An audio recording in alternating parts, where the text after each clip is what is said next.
Have you ever noticed how certain songs can make you weep? How a single chord progression can pull memories from places in your mind you didn't even know they lived? Or perhaps you've felt the shift in a room when someone walks in, how their presence seems to change everything around them, not because of anything they're doing, but simply because of how they are. We call these things emotions. We call them vibes. And we dismiss them as metaphors, as poetry. But what if they aren't? What if vibration is the actual architecture of reality itself, and you have been participating in it your entire life without understanding the mechanics? Let me take you somewhere simple first. A guitar string sits on a table, still and quiet. You pluck it and sound emerges, not from nothing, but from movement, from displacement. The string pushes against air molecules, which push against other air molecules, creating waves that travel outward until they reach your ear. Physics calls this resonance. Sound is literally vibration traveling through matter. Now close your eyes and think about the word you are reading right now.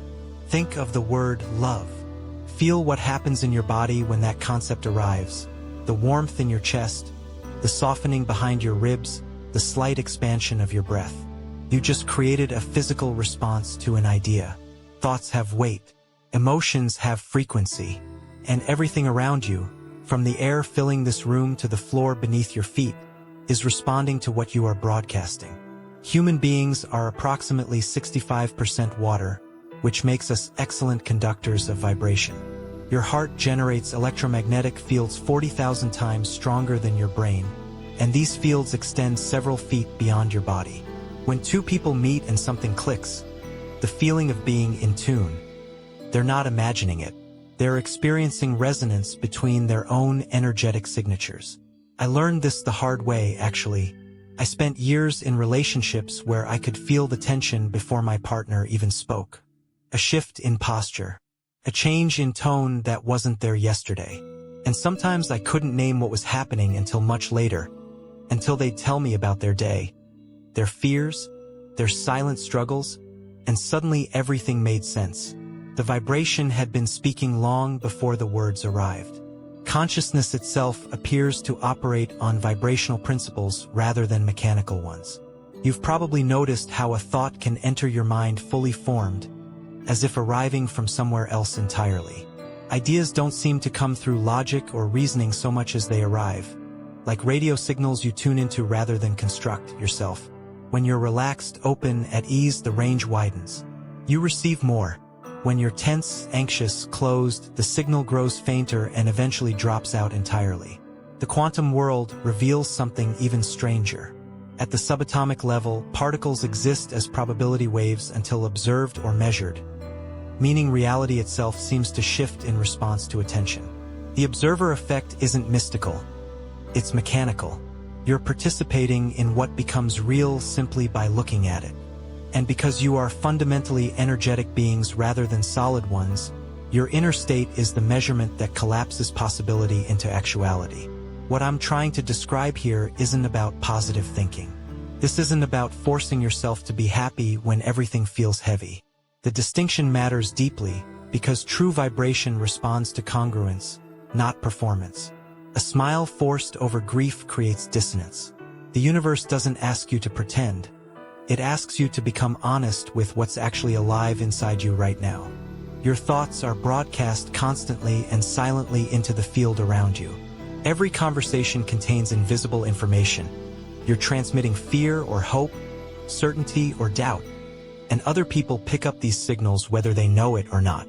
I used to think people were just difficult until I realized that many of them were actually reflecting back my own unresolved energy with nowhere else for it to go. When you work with vibration rather than against it, when you learn the difference between pushing and inviting, you discover something about how reality responds to your presence. Manifestation isn't magic. It's alignment. It's what happens when your internal frequency matches the external circumstance you're trying to create. You don't attract what you want so much as you become what would naturally draw those experiences toward yourself. The law of attraction, stripped of its Instagram packaging, is simply this: like attracts like, because they share a resonant frequency. A thought held with feeling becomes a magnetic pull.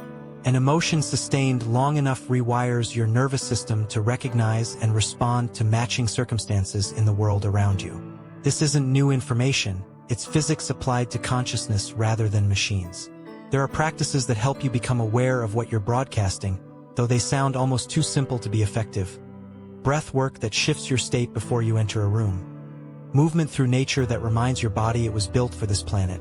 Journaling not as confession but as calibration. Writing down what you actually feel so you can stop pretending otherwise. And silence. Real silence.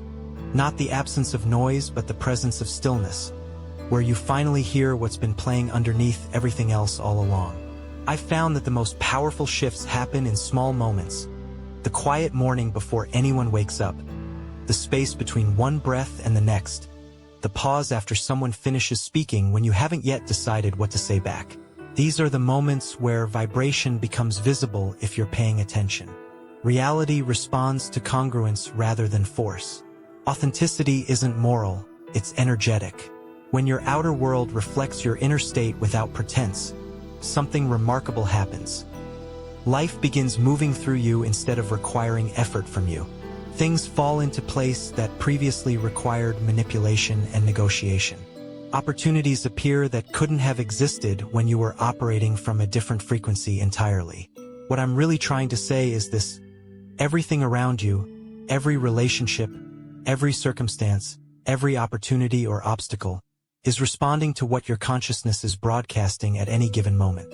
Not just what you're thinking about consciously, but the deeper frequency beneath thought, the emotional tone that has become habitual in your body and mind over years of living without awareness. You can't always control what happens to you, but you can learn to recognize what you are sending out into the world, even before anyone else picks it up. And with that recognition comes something extraordinary: choice. The choice to shift from one frequency to another, not through force or denial, but through simple, honest presence with what is actually alive inside you right now. Reality isn't happening to you.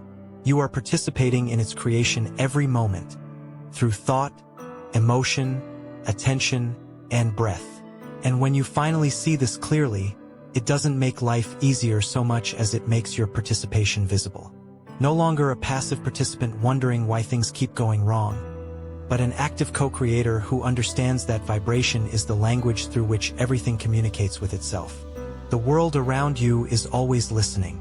It's been waiting for you to tune in.